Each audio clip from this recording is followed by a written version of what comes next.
Subscribe to our YouTube channel and press the bell icon to get the latest updates. It's one of those days when you are spoiled for choice. So much news is breaking all over that you struggle to decide what to declutter today because everything is cluttery as well.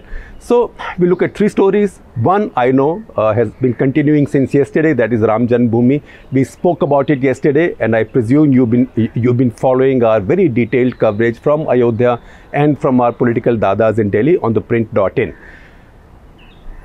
The two other stories were Lebanon, the big explosion that happened later at night, last night, and this funny but serious thing that Pakistanis sprang on the eve of August 5, the anniversary of the change of status of the Jammu and Kashmir carried out by Modi government in India, when they issued a new map of Pakistan claiming a large part of India, Western India, that is the old princely state of Junagadh, now a very vital area in the state of Gujarat, which also importantly has the temple of Somnath. So they have claimed that as their own and surprised everybody. So maybe today, because you are reading and watching so much on the temple and we've spoken about it, we'll talk about what this Junagadh issue is and what is this new map all about. First of all, Junagadh. Now, if you look at this new Pakistani map, Kashmir, they've been claiming Kashmir for a long time. They can carry on doing it forever. There, see the map that the Pakistanis have issued of supposedly their country. There, the touching hypocrisy, if I may say so, or touching honesty in terms of who the boss is according to Pakistan in this region, is the way they have treated Kashmir's map in the Ladakh region. Look at that map. It looks like everything else is mine, but what India considers its own, which is Aksai Chin, but which China controls and considers its own, that I'd rather not talk about. In any case, how can I talk about? Because I've already gifted a sizable chunk of that area to China as part of my border settlement that is Shaksgam Valley. So if you look at this map, look at this Kashmir, and then you see this border on this side is all a dotted line saying border undefined. So hand on the heart, touching honesty. Why take panga with the Chinese? But take panga with India, all right, because that's an ongoing panga. Then you come lower down on the map, lower down as in towards the south and southwest in this case. And that's where Pakistan has made two amendments. One along Sir Creek. Now Sir Creek is an estuary of anything between 96 to 98, 99 kilometers going in from Arabian Sea like this, in along the Sindh coast on the Pakistani side, Kutch coast on the Indian side. It's very narrow. It's very narrow. It's very rich in minerals. It's also very rich in fish. You very often hear India and Pakistani arresting each other's fishermen or confiscating each other's fishing boats, and every year and a half there is a ritual exchange of these fishermen who are being held prisoner, unfortunate people. In fact, ask anybody in the Indian Coast Guard and Indian Navy and they will tell you what this tussle is about. This tussle is about red snapper. That's the fish most of us fish eaters like so much. It's a premium fish, and apparently each set of fishermen think that better red snapper catches are on the other one side, that is if the border runs through the middle of the creek. But the creek also keeps changing its dimensions, high tide, low tide, and remember this is the low-lying run of Kutch area. So this is a very tricky, inhospitable area. Now the dispute there has been that Pakistan claims that all of the creek is its own. India believes that the border runs through the middle of the creek. So while fishermen always claim that I didn't know where the middle was and they keep on getting caught by one side or the other, all over that silly red snapper. So next time you order red snapper in a restaurant, remember what kind of risks fishermen take to bring that fish to your table. Nevertheless, Pakistan has now, in the new map, added all of this Sir Creek into their territory. So as far as they are concerned, they have settled this Sir Creek dispute. India came very close to settling that dispute. It didn't happen. But now the Pakistanis think they've settled it. If they think by changing the map they've settled it, good luck to them. I don't think anybody is going to be serious about that on the Indian side, but that is the reason I said Dil Behlane Ko Ghalib, ye khayal acha hai. So Sir Creek is only one area. Then you go further down from Sir Creek and you come to the area which is more crucial. That is the Junagadh area. Now Junagadh used to be a principality or a princely state before the independence. It was governed, it was ruled by a Nawab. At that point, Nawab Mahabad Khan III was the Nawab of Junagadh. Was quite a character. In fact, if you've read those two books, I don't know how many of today's generations would have read these, but books called Maharaja and Maharani, written by a man called Diwan Jarmani Das, who was a great and delightful chronicler of the madnesses of Indian Maharajas and Maharanis, most of whom spent, barring some honorable exceptions here and there, mostly spent all their tax collections on themselves. Junagadh Nawab became famous in those books because of the stories about his love for his dogs. Now, as a fellow dog and cat lover, I'm very proud of a Nawab. I quite admire a Nawab who was fond of his dogs. But he made his fame because he also held the most lavish weddings for his dogs. And he invited other Maharajas and Nawabs and the British officials and pampered them. So his big indulgence in life was his dogs. Nice guy to that extent. But he had one problem. The problem was he was a Muslim ruler and his state was about 83% Hindu. But traditionally, he was the ruler, not very different from the situation, say, in Kashmir, which had a Hindu ruler, but where the population was predominantly or majority, not 83%, but majority Muslim. And yet another problem area in the subcontinent, the state of Hyderabad, which is today's Telangana, then Andhra. That state had a Muslim ruler, the Nizam, but the population was predominantly Hindu. So two princely states with predominantly Hindu populations and Muslim rulers, one Muslim majority state with a Hindu ruler. And that's where the story begins. Now, the ruler of Junagadh earlier gave Sardar Patel and V.P. Menon, who was doing it all on behalf of Sardar Patel to integrate India's states. As we know, in the partition, in the arrangement of independence, our princely states were given the option of going with Pakistan, going with India, or remaining independent. Now, the Nawab of Junagadh, who had often enough let the Indian side know, Nehru and Patel know, that he was going to accede to India. After all, he had no land borders with Pakistan. He was far away from Pakistan. Between him and the Pakistani border of Kutch, there is a lot of territory, Porbandar, Jamnagar, the rest. It's a lot of territory. So he was nowhere near any land borders of Pakistan. But something dramatic happened in Junagadh in May of 1947. So I'm taking you right back. There are two books that you should look at. One is a book by Rajmohan Gandhi on Patel called Patel A Life. And then there are accounts written on the Pakistani side by Shahnawaz Bhutto and others. That name sounds familiar, so we are coming to that. And unless you figured this out already, Sir Shahnawaz Khan founded Pakistan's most prominent political dynasty. His son Zulfikar Ali became Pakistan's leader. He is very well known, was assassinated. His granddaughter Benazir Bhutto became Pakistan's leader, prime minister. She was assassinated too. And her husband, Asif Ali Zardari, became Pakistan's president and has seen jail since. Now, 15th May, something very interesting happened. 15th May, mysteriously, the Diwan, or like the Prime Minister of Junagadh, went for his treatment, medical treatment overseas. Just before that, a Sindhi Muslim League politician, a Muslim politician from Sindh, who had set up a party which also admitted Hindus in Sindh, which is now part of Pakistan. His name was Sir Shahnawaz Khan Bhutto.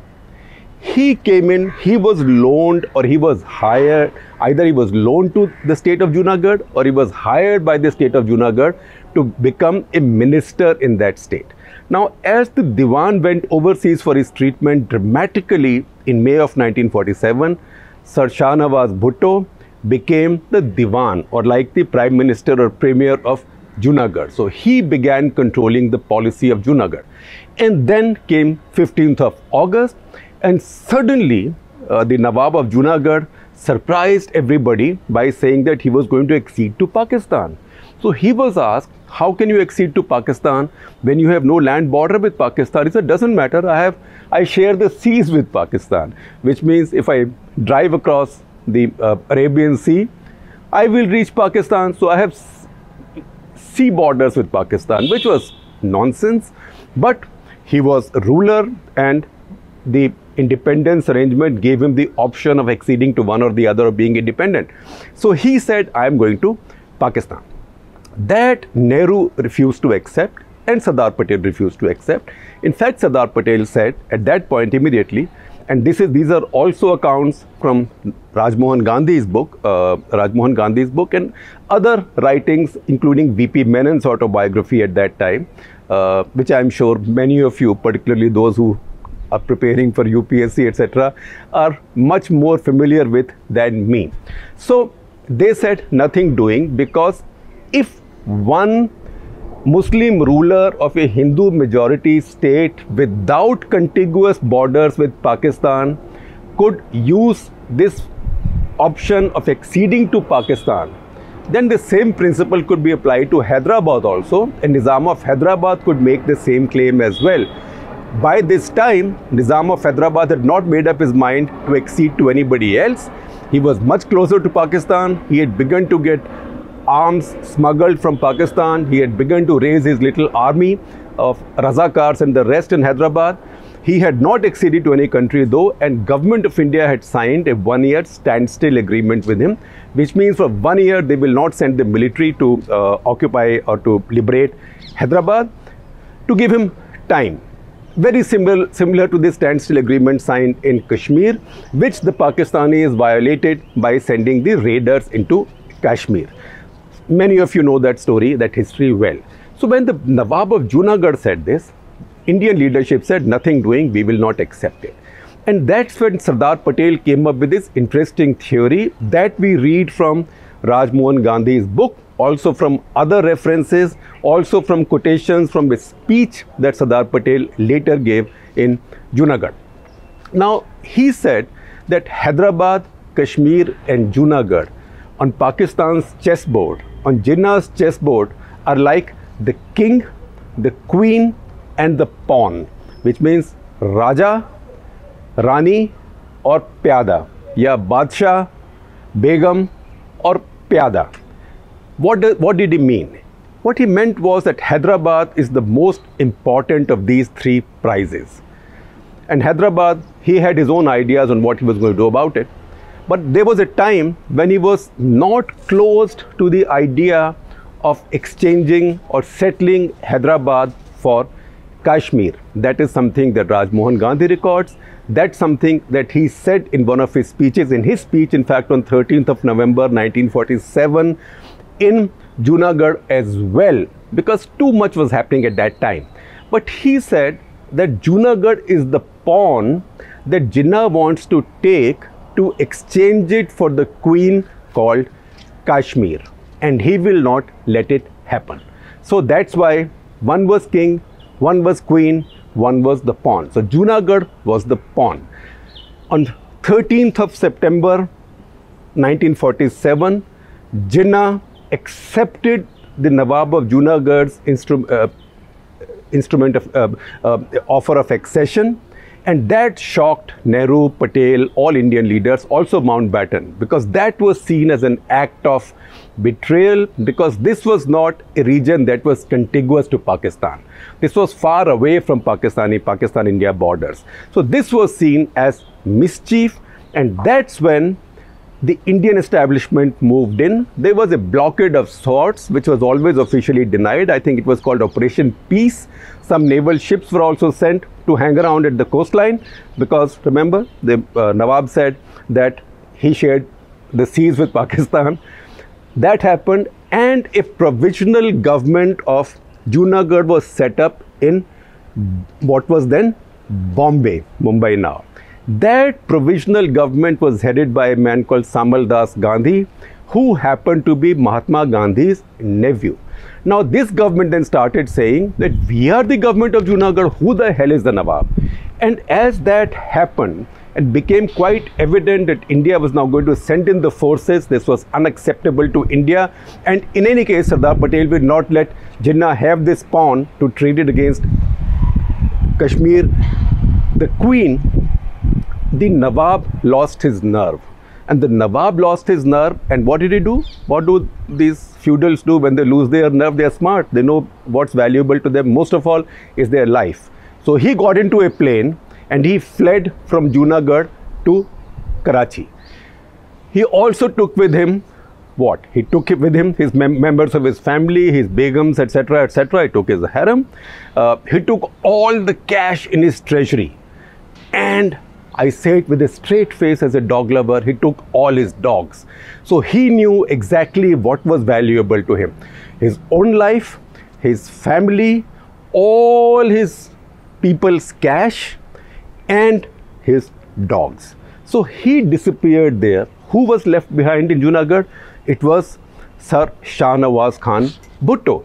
Now Shah Nawaz Khan Bhutto is the one who had lit this fire, and now he had begun to lose his nerve because he was left with no money to pay salaries. His population was 85% Hindu by now, because some had already migrated to Pakistan and migration was going on, and he lost his nerve.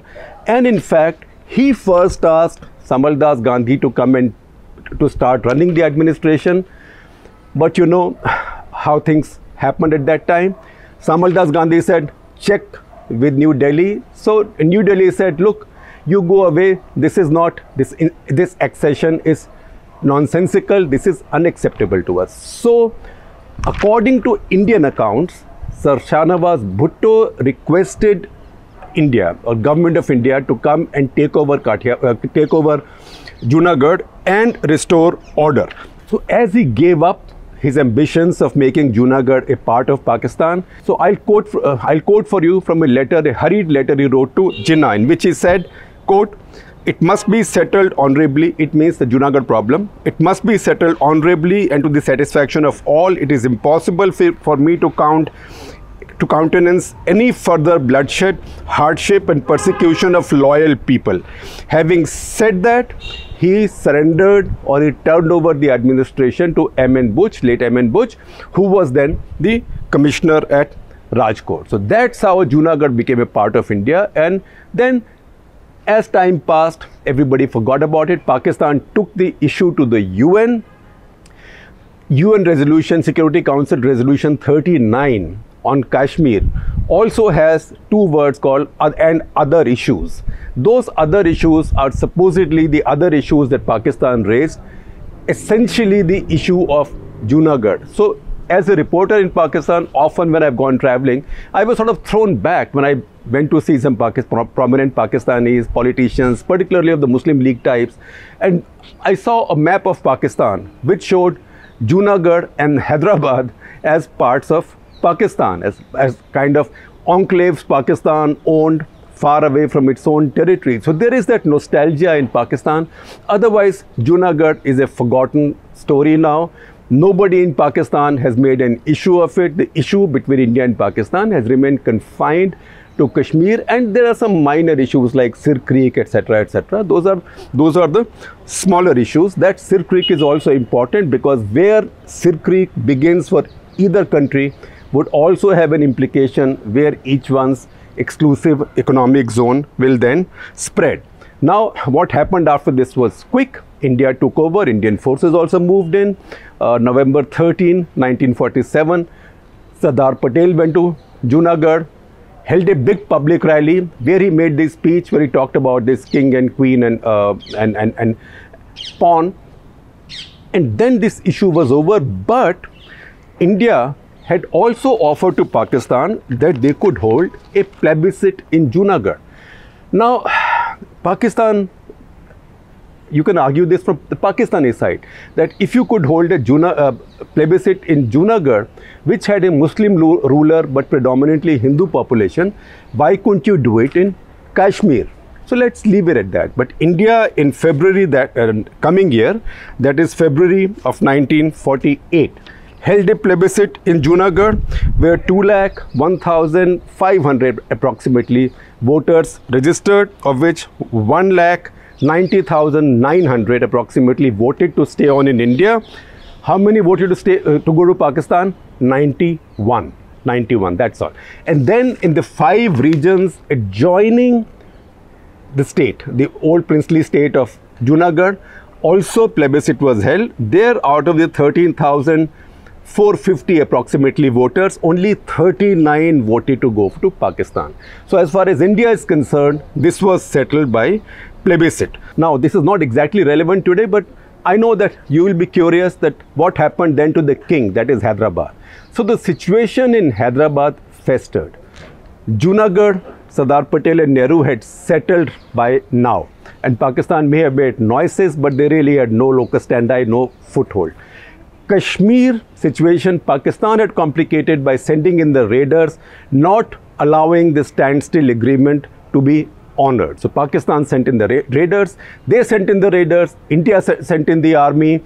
There was an instrument of accession signed with India. There was a commitment on plebiscite made at the UN, but that we know much water is flown down the Jhelum and Ravi and Chenab and Satluj since then. So that story has gone in a completely different direction. Hyderabad, it carried on for almost a year. It was in fact towards the later half of the following year, 1948, that finally Nehru and Patel got impatient because they thought the Nizam was now being really mischievous and he was playing games. He was trying to go to the UN. He had sold all his savings, securities in Indian bonds and Indian share markets, obviously preparing for a separation. He was getting arms smuggled to become independent. That is when Nehru and Patel ordered what is called as Operation Polo. This was a big operation by Indian Armed Forces to move in and crush the Hyderabadi separatism and established India's sovereign authority over the entire state. It ended very soon in September of 1948 with the Nizam of Hyderabad surrendering to the Indian forces. Kanhaiyalal Maniklal Munshi was a kind of Indian governor, ambassador, whatever you call him there, and also General J.N. Chaudhary was leading the Indian forces. So that got sorted out there. Now, if you were a Pakistani, which we are not, you could argue that what is this? In one state, there were 3 of these places in contention. In one state, you said, instrument of accession doesn't matter. There will not even be a plebiscite. It's within my territory. Either you become a part of my country, irrespective of what the ruler says, because your majority is Hindu, or if you don't agree, I will come and take over. That is Hyderabad. So the king got settled like that. Junagadh, you said, population is majority Muslim. Instrument of accession is not convincing. It is nonsensical. There is no contiguity also with Pakistan, so forget it. And I will hold a plebiscite and see the plebiscite is in my favor. So done and dusted. So the pawn is also in my pocket. Then Kashmir. So the Pakistanis say, what about Kashmir? Kashmir, the ruler is Hindu. Population is majority Muslim. So neither are you letting them apply the principle of Junagadh and Hyderabad, nor are you holding a plebiscite, something that you did in Junagadh. So what is it? Now that is what real politics is all about, because ultimately in these situations it is strength that prevails. And you know, there is much bitching about what happened between Nehru, Patel, etc., at that time. But see, whichever way this game was played, all three, that is the king, the queen and the pawn, are a part of India. So today Pakistan may redraw its map and say the pawn is also a part of Pakistan. Maybe some people will be happy, some people will not be happy in Pakistan. Maybe some people, some of the older people will think it ठीक है, कुछ भी है, तो India को ठोक दिया. But beyond that, it means nothing. At the same time, this makes us talk of this very complex and very fascinating situation.